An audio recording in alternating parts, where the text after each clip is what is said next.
Well, good afternoon again, Conch Sound Pearls, and we are here today again with a special pearl. This is our very own pastor, the leader of our family, and this is Dr.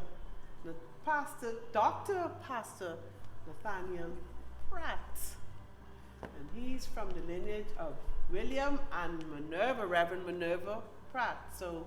But he's fondly known as Uncle Nat. So Uncle Nat, good afternoon, and thank you for being here with us. Yes, ma'am. Thank you, ma'am. We are so privileged to be able to speak to you this afternoon. And so we just want to talk to you a little bit about Conch Sound and what Conch Sound used to be, what you see Conch Sound is today, and even from the perspective of the church, how things have changed, and let us know whether you feel it has changed for the better or you see things going in a negative direction. And so just your view, Uncle Nat. Tell us about Conch Sound. Thank you very much, Sister Pratt. And thank you for the introductory. Yes, I am the oldest of 17 children. I am the second. I'm the oldest of Minerva Pratt, but Daddy had a son before he got married, so I am the second one. But Conch Sound, according to what my dad told me, it got its name from conch. Conch in those days was so thick that you could have picked them up even in a dark night. You could go out there and get as much conch as you want, and that's why they call it Conch Sound. But growing up, being the oldest child from my mother and father, it was very rough. I never went to school until I was 7 years old, and I was taken out of school at age 13 years and 6 months. I had to go help my dad work for the rest of the children, my siblings. I had to go and help him. He was a seaman, had his own boat, and had no one to go with him, so I had to go out with him. It was very rough for me, even before then, because when I used to go to school, being the oldest child, like, things wasn't like how it is now.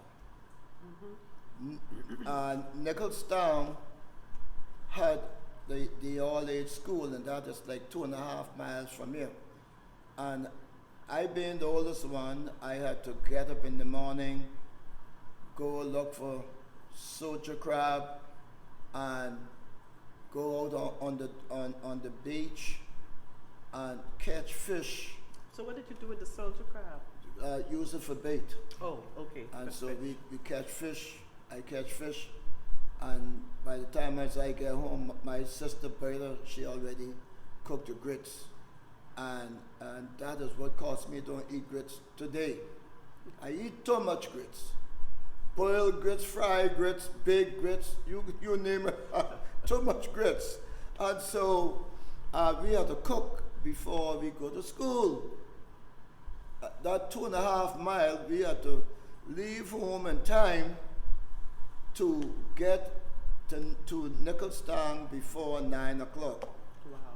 And sometimes we leave home like, believe it, 8:15, 8:45, 8:45, and you still get in Nicholstown before 9 o'clock. So you ran all the way? You have to run the whole way. Wow. No road like how it is now, where you have cars and nice, beautiful tar road, track road. We had all track road. No light, no phone, no water. Had to go. We had to get water like almost 1/2 mile to a well, and you better be there first, because the first set of people get there, the well wasn't deep. So the first set of people get there, they carry the water. You gotta wait for it to spring again, and for you to get your set. And so it was really rough, and I am glad that I was able to pull through, even in the music world. Um, I, I, my dad was a musician. He used to play the guitar, and I started playing it at age 8. I played the trumpet. I learned the trumpet at age 12, but the guitar I was 8 years old. And what caused me to learn the guitar, Daddy had a big box guitar, and every time I would take that up and I go to, it never sounded like a tune. I don't know nothing but guitar, but I fooled with the string, pop, string break. And he always trying to find out who break the guitar string, and no one want to talk. So one day he caught me, and he said, okay, I catch you now. I'm going to show you one chord. And I'm going in the bed to sleep. It was raining, thundering and lightning. He said, when I wake up, you better be able to hold these chords. Believe you me, as I in this church. He went to sleep, and when he wake up, I was playing that guitar almost as good as him. He called me and he asked me, he said, boy, so you learned those chords? I said, I could play the guitar. Said, so you talking foolishness? I said, yeah, I could play the guitar. The first song I learned to play on the guitar was Narrow My God to Thee, because I know if he did wake up and I couldn't play those chords, he would have killed me to death. No, that he don't beat every day. Man, twice a year when he hold you, that's a beat. And so back to the leaving of school.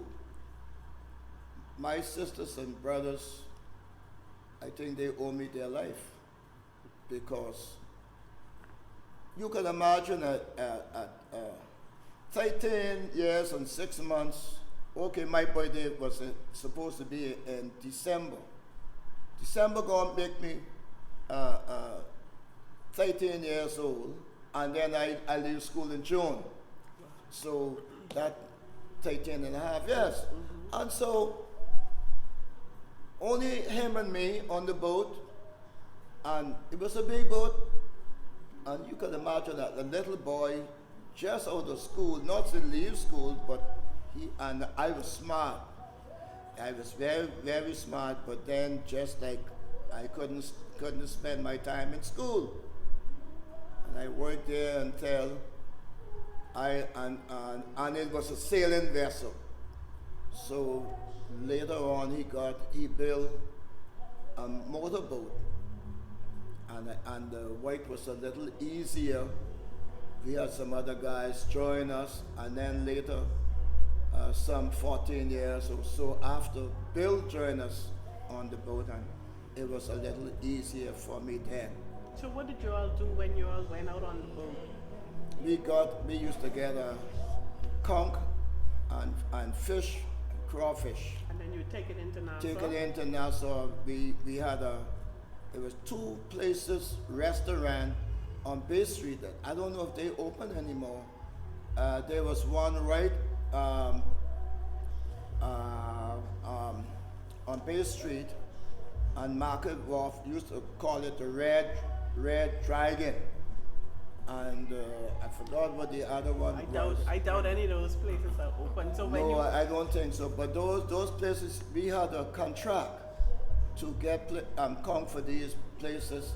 Like every month, they bring in like 5,000 or 6,000 conch. How long would it take your trip from Andros to Nassau?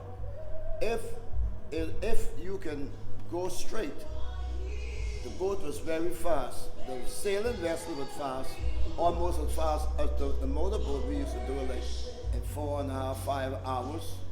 And you did it once per month? Once per month, yeah. Okay, so now let's fast forward to getting married and having your children. Yeah, well, I went on the boat and I spent from 13 and a half up to 24 years old, going around the churches of God, a prophecy in Nassau, looking for a wife. And there were a number of ladies I was talking to, but I get somehow let pride get the best of me. I went to one lady house. I loved that girl very much, and I went to their house. And even though we were called the Muckamucks in CONCH, when I went to their house, their kitchen they looked better than our front room. So I said, boy, I don't want no more lady from Nassau. I come back home. And I went to Mastic Point. My mother was a pastor, and my wife's mother is a pastor. My dad was a deacon, and her dad was a deacon. All was Church of God of Prophecy. We probably grew up together. And so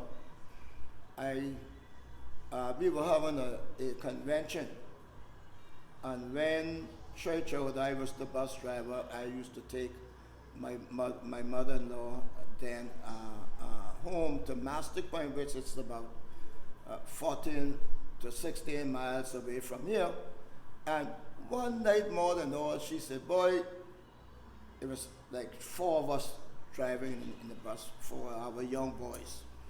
Well, you all can let all of my daughters them go, and you all ain't gonna get none. You all need to marry. You all the old man now. They call it old. 24 years, they call that old. So I said, mother, but you know, all the girls in our churches, Holy family, they are so good friends. Say, well, anyhow, I have some girls in Master Point. If you're serious, you could come to Master Point. So I tell her, her husband was like my daddy. They had very rough voice. So I tell her, no, I scared that daddy would say. Said, no, leave that to me. I said, okay. And it happened that about a month or so after that, I told my mom, I said, I love one of Sister Woodside's daughter. I went up there. My cousin Brokey and I, we went up there and get among the girls and talking with them. And you had to write a letter? Well, they asked for the letter, but in those days you write a letter if you want to. But listen, my godfather wrote a letter for me.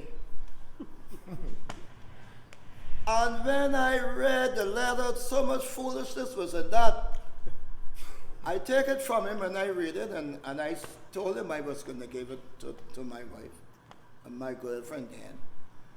And I read it and I said, no, I can't give her this. So I decided to just go there with myself. You know, once the lady said she loved me and I said I love her, that was it. And then Mother Woodside, the whole family loved me because I was nice looking.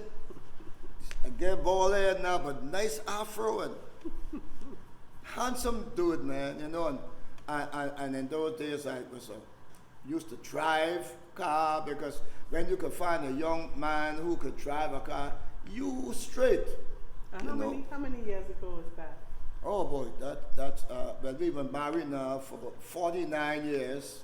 49 years. And we were engaged for almost 3 years. So I got 51 and a half to 52 years under my belt. And how many children?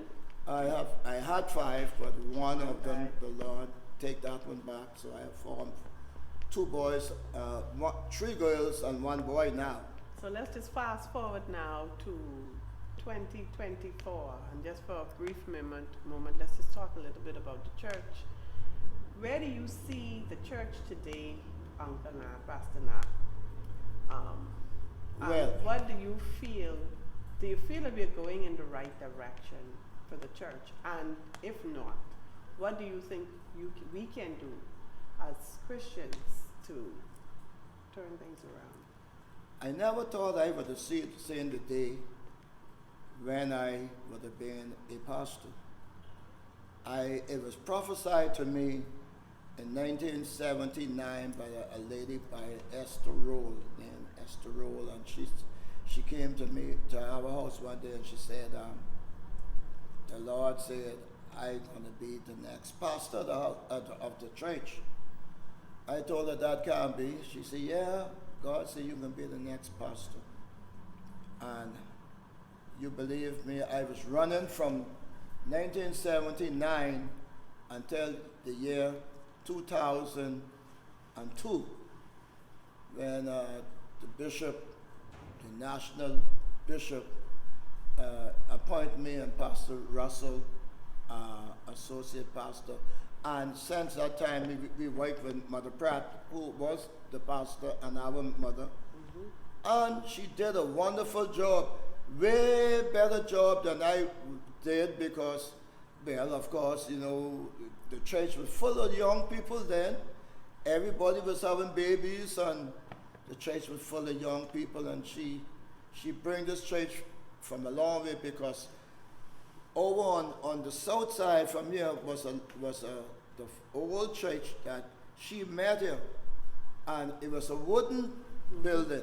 You remember? I remember the structure. And she said the Lord gave her a vision to build this church. emphasis here, and she said this was phase 1. She started phase 2, but she didn't live to see it finish.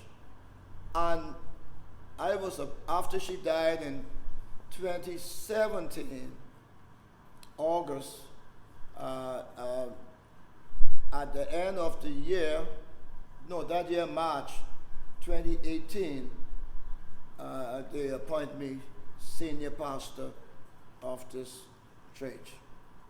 And you know, I work hard in this church, but the discouraging part about it is that every time our young people get up to leave high school, they have to keep leaving the island and leaving the church, and they never come back home. So we dropped from about 65 members, we down to 30 or maybe less than 30 regular going members. Wow. And guess what? Right now, the youngest child we have in the church now, well, is my grandsons. I have a grandson now who is 11. I get one who is 3 or 4, and I get another one. Well, they're the last 2. I have some great grand who is only babies now. They just months old, but Keithan and Kari, they're the only 2 young children in the church now. Now I pray to the Lord of the house, but so far I ain't get the members yet. But I looking for the inflow. Right now we are trying to change the ceiling, because the ceiling in this building is over 40 years old, and they're sheetrock, and they start to decay. So now we are on the way to put some wood to seal the roof, to do the ceiling. Well, you just continue to be encouraged. Thank you very much. They say when we all pull together, we can get the work done. Yes. So you be encouraged. You be Thank like you. Nehemiah. You remain on the wall. Thank you. And God will bless you for your faithfulness. And thank you for speaking with us this afternoon. Thank you for the interview. And so blessings to you, and enjoy the rest of your God bless you. evening. Love you. Love you Have too. a blessed day too.